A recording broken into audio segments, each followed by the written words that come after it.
यानंतर पुढचा जो इम्पॉर्टंट पॉलिमर आहे त्या इम्पॉर्टंट पॉलिमरचं नाव आहे बुना यस रबर. बुना यस रबरलाच आपण म्हणतो एस बी आर म्हणजेच बुना यस रबर आहे. मग या ठिकाणी मला सांगायचं आहे बुना यस रबर हा जो पॉलिमर आहे हा पॉलिमर तयार करण्यासाठी कोणते मोनोमर्स या ठिकाणी यूज केले जातात. तर तुम्ही पाहू शकता बुना यस रबर हे पॉलिमर तयार करण्यासाठी 1,3 ब्युटाडाइन हे एक मोनोमर युनिट यूज केलं जातं. त्याचबरोबर सेकंड मोनोमर युनिट आहे स्टायरीन. सेकंड मोनोमर युनिट कोणता आहे? स्टायरीन. बघा या ठिकाणी बुना यस हे जे पॉलिमर आहे हे पॉलिमर तयार करण्यासाठी दोन वेगवेगळे मोनोमर युनिट यूज केले जातात. पहिलं जे आहे फर्स्ट मोनोमर युनिट आहे 1,3 ब्युटाडाइन आणि सेकंड मोनोमर युनिट आहे स्टायरीन. दोन्ही मोनोमर युनिट डिफरंट आहेत म्हणून या ठिकाणी या पॉलिमरला आपण कोपॉलिमर म्हणणार आहे. काय म्हणणार आहे? कोपॉलिमर. याच्या अगोदरच्या पार्टमध्ये क्लासिफिकेशन ऑफ पॉलिमरमध्ये आपण पाहिलेलं आहे कोपॉलिमर कोणाला म्हणायचं, त्याचबरोबर होमोपॉलिमर कोणाला म्हणायचं. मग या ठिकाणी बुना यस हा जो पॉलिमर आहे याला सिम्पली काय म्हणणार आहे तर कोपॉलिमर म्हणणार आहे. मग हा कोपॉलिमर म्हणजेच बुना यस पॉलिमर हा तयार कसा होतो? 1,3 ब्युटाडाइन आणि स्टायरीन यांच्यामध्ये पॉलिमरायझेशन रिॲक्शन ॲक्च्युअल कशी होते याबद्दल आता आपण काय करणार आहे डिस्कशन करणार आहे. तर बघा 1,3 ब्युटाडाइन याचं स्ट्रक्चर कसं आहे? मग या ठिकाणी 1,3 मग या ठिकाणी कार्बन ब्युटाडाइन. मग कार्बन आपण पहिल्यांदा सुरुवातीला 4 घेणार आहे कारण ब्युटाडाइन म्हणलेलं आहे. मग 1 2 3 4 4 कार्बन घेतलेले आहेत. त्यापैकी पहिल्या कार्बनला डबल बॉन्ड आहे म्हणून या ठिकाणी आपण डबल बॉन्ड घेणार आहे. त्याचबरोबर 3 नंबरच्या कार्बनला डबल बॉन्ड आहे म्हणून या ठिकाणी आपण डबल बॉन्ड घेणार.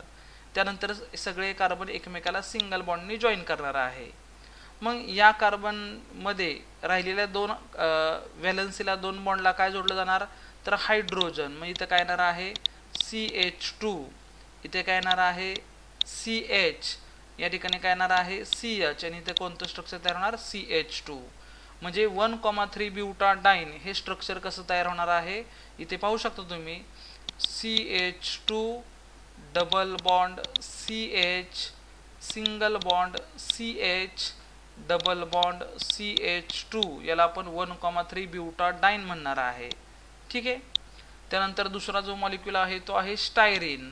मग स्टायरीन मॉलिक्यूलचं स्ट्रक्चर कसं आहे तर एकदम सिंपल आहे. बघा स्टायरीन मॉलिक्यूलचं जे स्ट्रक्चर आहे सिंपल कसं आहे तर या ठिकाणी CH डबल बॉन्ड या साईडला मी घेतो CH2 CH double bond CH2.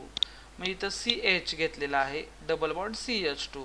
मग या ठिकाणी जो बॉन्ड आहे या ठिकाणी काय जोडायचं आहे तर C6H5 हा फिनिल रिंग कंपाऊंड या ठिकाणी आपण जोडणार आहे.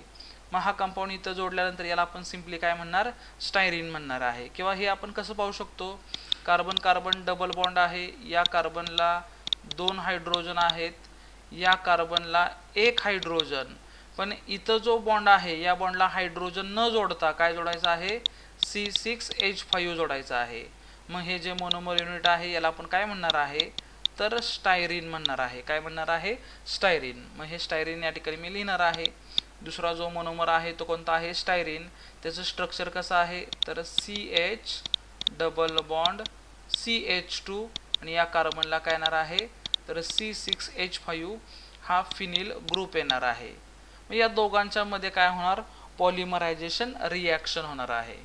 या दोघांच्या मध्ये पॉलिमरायझेशन रिॲक्शन होत असताना 1,3 ब्युटाडाइन हा 75% घ्यायचा आणि स्टायरीन कंपाऊंड किती घ्यायचा आहे 25% घ्यायचा आहे.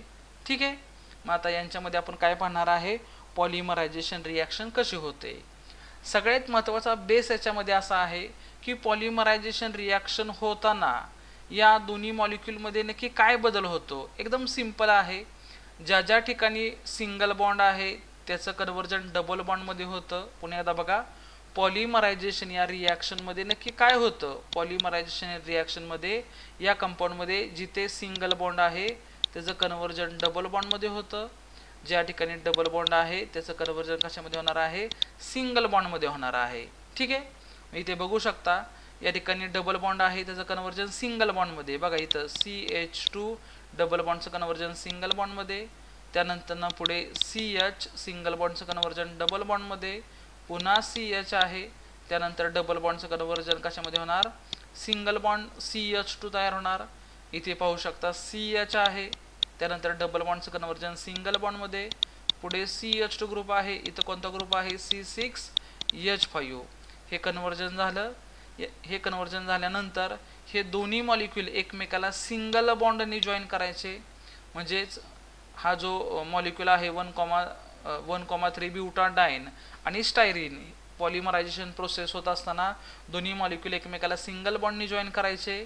जो एंडिंग पोर्शन आहे तिथे पॉलिमरायझेशन प्रोसेस पुढे कॅरी होणार आहे, पाठीमागे सुद्धा काय होणार आहे, अशीच पॉलिमरायझेशन प्रोसेस चालू राहणार आहे.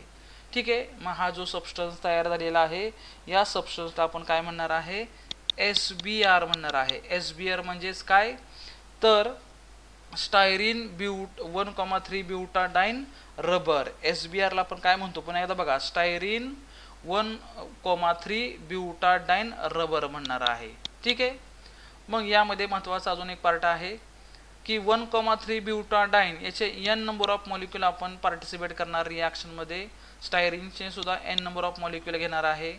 n नंबर ऑफ मॉलिक्यूल पासून जो SBr प्रोडक्ट तयार झालेला आहे या SBr प्रोडक्ट सुद्धा इथे किती मॉलिक्यूल असणार आहेत, n नंबर ऑफ मॉलिक्यूल असणार आहेत. ठीक आहे, तर हा झाला पॉलिमर SBr म्हणजेच स्टायरीन ब्युटाडाइन रबर हा पॉलिमर आहे. मग या रिॲक्शनमध्ये कोणकोणते पॉईंट महत्त्वाचे आहेत पुन्हा एकदा मी डिस्कस करतो. या रिॲक्शनमध्ये सगळ्यात महत्त्वाचा पॉईंट आहे की बुनायस रबर यालाच आपण म्हणतो SBr म्हणजेच स्टायरीन ब्युटाडाइन रबर म्हणणार आहे. बरोबर, मग स्टायरीन ब्युटाडाइन रबर किंवा बुनायस रबर याला आपण काय म्हणणार आहे तर कोपॉलिमर म्हणणार आहे.